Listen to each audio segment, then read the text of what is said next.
Hey, what's happening, y'all? It's me coming at you again with another vid. Well, it looks like David Haye's got a huge target on his back. Well, not only that Joseph Parker and Tony Bellew has called him out, but it looks like that Dilian Whyte has also called him out, as of yesterday, I should say.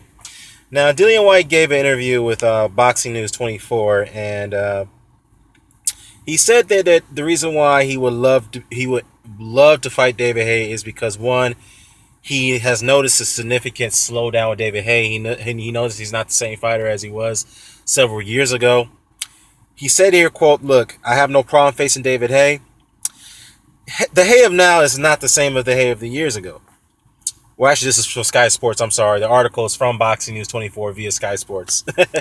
He didn't look particularly fast, and he looks a bit too heavy and muscle bound, which we all can agree because David Haye's put on at least about almost 15 pounds more mass than he usually weighed at his earlier days as a small heavyweight. So he looks like a bodybuilder. Dilian Whyte continued. Hell, his chest even is the size of my head. Wow, okay. Then Dilian Whyte went on to say that, you know what, his card the other night was terrible. Yep, we can all agree with that. I'm a fan of Davis, don't get me wrong, but he's trying to work his way back in and get some fights, but he needs to stop lying to the fans, which I could not agree more. They're not big fights, and he needs to be honest, said Whyte. And I'll leave it there. Now, I think the reason why all these call-outs are being made is given the fact that David Haye, yes, Dilian Whyte has pointed out, could show signs of slowdown ever since that long layoff that he's had. In fact, he's getting older and he's put on more mass on his body.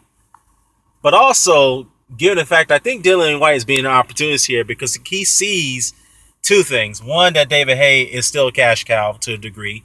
Two, that he knows that David Haye, David Haye's public perception is very, very stale right now because of the last two fights that he's put on ever since his comeback. Let's go back into history for a second.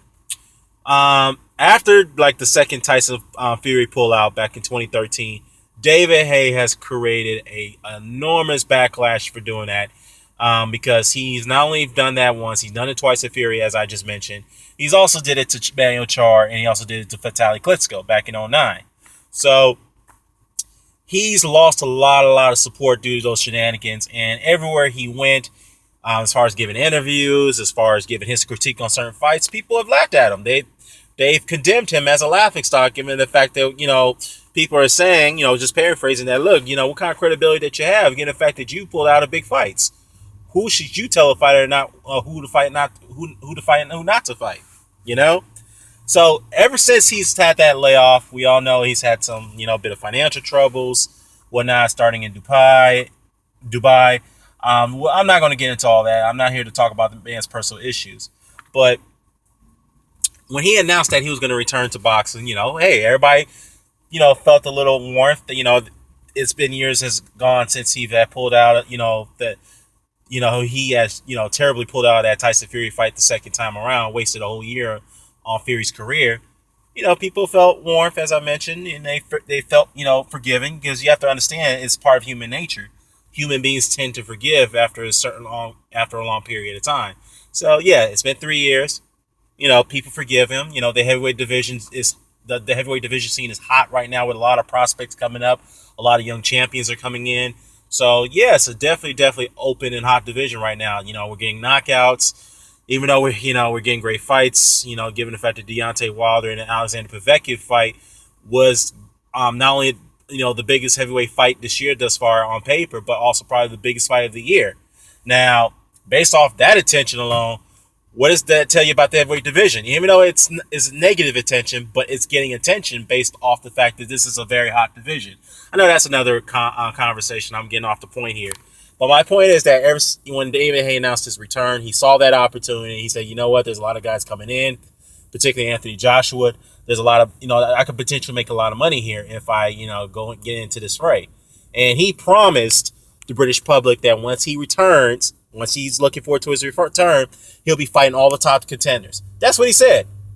So he chose Mark DeMori. Okay, the guy was ranked number 10 by the WBA. But Mark DeMori, we all know his only significant opponent on his resume was Alex Leopai. And we all know Alex Leopai was not a great heavyweight. He was not a great fighter. But they did have a brawl in their earlier days in the Australian heavyweight scene. And, that fight went to a draw. But needless to say, he gets into the fight with DeMori. I believe DeMori took a dive because he only threw maybe one jab in that fight, in that fight to the last, which is the first round or two, whatnot, and he just got TKO'd. So I felt that was a dive. And going to this fight with Arnold Jurjaev, similar pattern. Jurjaev didn't even put up an effort. Just straight up took a dive because it's just, you're not going to, come on, y'all. You can't convince me that this guy, Jurjaev, didn't take a dive because this guy went down on a jab that did not have any muster in that punch that Haye had thrown. So, given the fact that David Haye came back with two terrible fights, and this is the point that Dilian Whyte was referring to, it's like, okay, look, you can't sit there and be hypocritical when you're going to say that you're going to give the fans the best fights they could possibly see, and you're going to be fighting formidable contenders, but yet you're fighting guys that's unheard of. Now, Jurjaev, he's unheard of. I know who he is, who's about. I've took a look at some of his fights. Thanks to Mr. Boston today, I was able to take a good look at him. But other than that, nobody else knows these other two guys, DeMori and Jurjaev. So the British public right now is very upset with Haye, and they really want to see this guy get knocked out because, as Dilian Whyte has pointed out, the public feels that he's conning and he's deceiving them by his star power. And don't get me wrong, David Haye does have a lot of star power in the UK, especially in the British public. He has a lot of star power. So he's using that to gain personal profit and revenue. And by the way, he drew higher ratings in that fight with Jurjaev on Dave TV, which is 2.5 million views as I checked. And the fight before that, when his comeback fight against Mark DeMori, it was 1.5 million. So he generated 1 million more views on that card than he did with the DeMori fight. And I think that was thanks to Shannon Briggs. Because Shannon Briggs, let's be honest, guys, Shannon Briggs sold that card. And that's probably why David Haye needed Briggs, because, in my opinion, I don't think the British public, when the fight got announced with Jurjaev, I don't think the British public took that kindly from Haye. So he needed somebody or someone to help sell this card so the public could get interested, in which they did. And I got interested in the fights on that card. But, I mean, it was, let's be honest, it was all a sham. But, hey, those guys did close the shows with knockouts. Can't complain about that, right? So, anyways, Dilian Whyte, back to Dilian Whyte. Dilian Whyte does have a fight coming up against Dave Allen for the British heavyweight title, so I'll be, doing a breakdown on that fight. And anyhow, if David Haye, he is supposed to fight Shannon Briggs, and then after he gets past Briggs, more likely he is interested in fighting Tony Bellew. Now, after he gets past Briggs, I don't mind, and I think it'd be very, very commendable if he does take a fight with either Bellew, Dilian Whyte, or Joseph Parker, because those three guys are much more legitimate than the likes of Jurjaev and I hate to say it, Jurjaev and DeMori. So, I have to say that, like I mentioned again, Dilian Whyte is spot on this. So, he is calling him out. So, he's gonna. He's going to want to, test himself against David Haye. But anyways, let me know what you think. I'm going to drop a link to the article below. If this fight were to happen between Dilian Whyte and David Haye, who do you think can win? How and why? Care to comment, share, subscribe, signing off. Peace.